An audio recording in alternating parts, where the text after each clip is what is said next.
If you drank a Red Bull within the last 90 days, I sincerely hope you're feeling well. But I'm afraid for you. I won't write my name, for fear of what they'd do to me if they found out I'm writing this. I'll call myself Zed.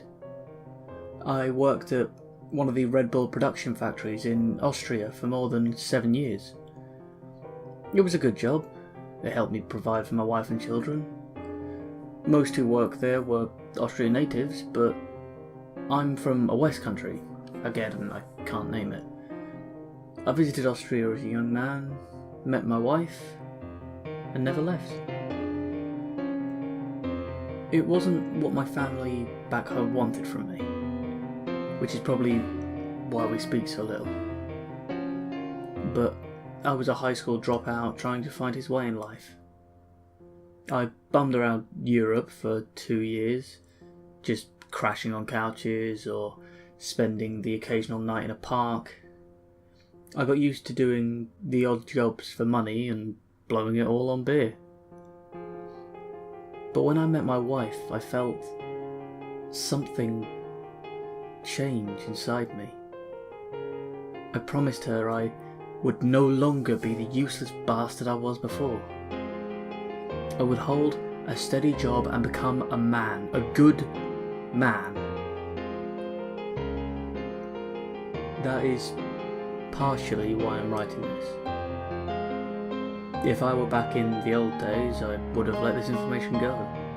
It didn't affect me, so why should I care? But I'm a better person now. What I know could have a lasting impact on the lives of millions. I have no choice but to share this. Our Red Bull facility is unique in that it both produces the liquid for Red Bulls and bottles it all in one place. They most likely did this to save on the transportation costs. I worked in the bottling portion of the factory. It wasn't very exciting, to say the least. I would stand next to a conveyor belt, the cans would move forward, the liquid would pour in, and the tops would be put on last. My job was to basically watch this whole process day after day and make sure nothing went wrong. And nothing did go wrong for 7 years. Sure, we had pile-ups and spills, but that was ordinary. What happened in September was far worse. The first time it came up was on a typical day. I remember making pancakes for the kids and my wife sleepily kissing me goodbye as I left for work. Everyone was tired as usual. I took my spot on the line, waiting for the whole process to begin. Stefan, my co-worker, was oddly talkative. He was a mostly quiet man with a very private life, but today he leaned over to me and gossiped like the children did. "No bulls," he said. "Pigs this time." He spoke German, obviously, so I'm translating. Huh? No bull for the product. The urine, I mean. They had to use pigs. He tapped his finger on the metal of the conveyor belt. I have no idea what you're saying. He rolled his eyes. Urine. For the product. That's a myth, I joked at him. No, it's true. They don't use as much as they did in the beginning. Too expensive, but it's still in there. Every last yellow drop. But the bulls they use, weren't enough for this shipment. They had to mix it in with something else. That's why they got pigs. He looked around and then whispered, "I heard they have something wrong with them." The conveyor belt began to turn on and Stefan moved back to his station. I shrugged him off. I spent the day doing the same old thing, watching the cans and pushing my buttons. At lunchtime, we all went into the break room. Julia, like usual, had a can of Red Bull with her. Not only did she work here, she was addicted to the stuff. She cracked it open with a sigh. "Fresh off the line," she said greedily, gulping it down. Luckily, I never touched the drink myself. It had a weird aftertaste I couldn't get over. Stefan was telling stories again. "These shipments are going out to North America soon. Not sure what will happen when it reaches them. No bulls, you know, only pigs." No one was taking him seriously. 2 weeks later, Stefan stopped showing up to work. There was no explanation, no nothing. Someone who lived near him checked his house, but no one answered. It was a Thursday, I think, when Julia had her seizure. Well, that's what we thought it was. It was 4 weeks after Stefan disappeared. She flopped to the ground and thrashed like an insane person. None of us had ever experienced a seizure before. She was screaming, "They're in my eyes, they're in my brain." Someone had the idea to shove a wallet in her mouth. I knelt beside her, trying to hold up her head. That's when I noticed the oddity. There were these 3 small squiggles in her left eye. They were swimming upwards. Before I could figure out what was happening, a supervisor instructed 2 men to take her away. He told us she had a seizure disorder. He said it was normal, nothing to be afraid of. We didn't see Julia again. I dreamt of the squiggles in her eye. I was standing in the break room, except one of the walls had been replaced with a huge eyeball. One curly line began to climb up the eye, scooping bits of viscera as it descended. Then 2 more followed. The lines started to come into focus. They looked like white snakes, except blood streaked their long bodies. One of them poked its head from the wall of the cornea, staring at me with its expressionless face. It had no mouth, but I swear it smiled. I woke up in a sweat, breathing shallowly. I could still hear Julia screaming even as I was awake. "They're in my brain." Back at work, a few others started suffering as well. It began with headaches. One person described it as a mild pain, then a pounding, and finally a jackhammer ripping through the skull. After the headaches came odd vision problems. Small, oddly shaped lines would pass across their line of sight. And finally, after just a few days, full-fledged fits. All of them screamed of something in their head. No one came back to work after the suffering.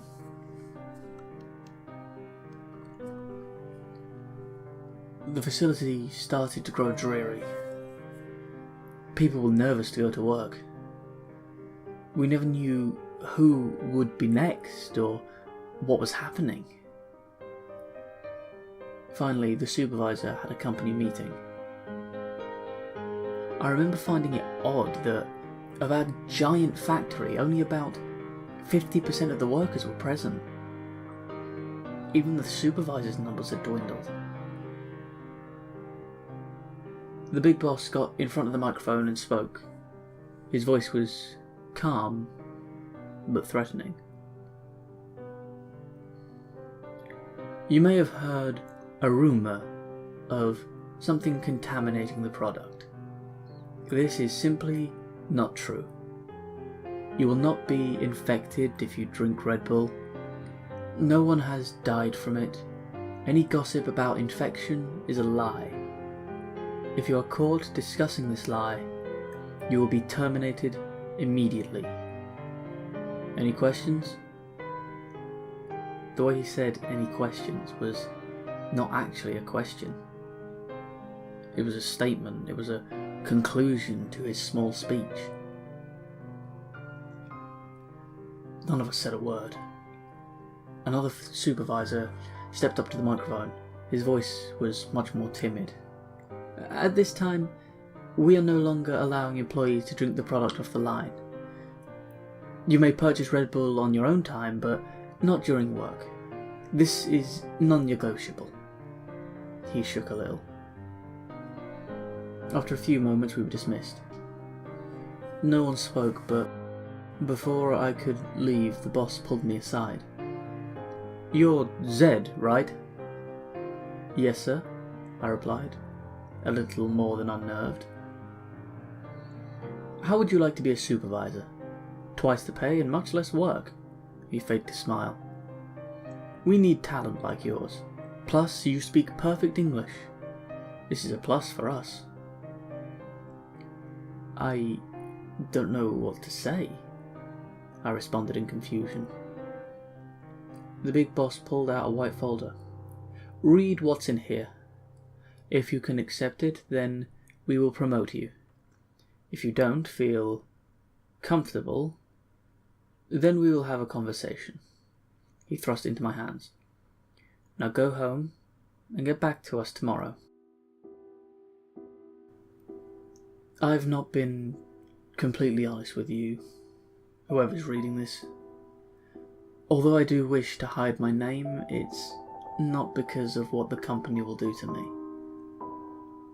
It's because of what I will be doing tomorrow. You see, the folder they handed me was a detailed description of how I was to take the blame for everything that happened. I was to pretend to be a high-ranking supervisor at the plant.